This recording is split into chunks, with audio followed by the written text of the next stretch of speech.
Bu gol shundan dalolat beradiki, biz Zinedin Zidan kabi geniyni boshqa hech qachon ko'rmaymiz. To'p darhol Zidanga keladi va u chuqur pas orqali hujumni boshlaydi.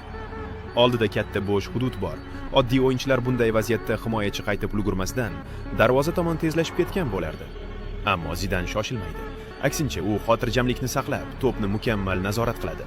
Puyol esa bo'shliqni yopish uchun yaqinlashib keladi.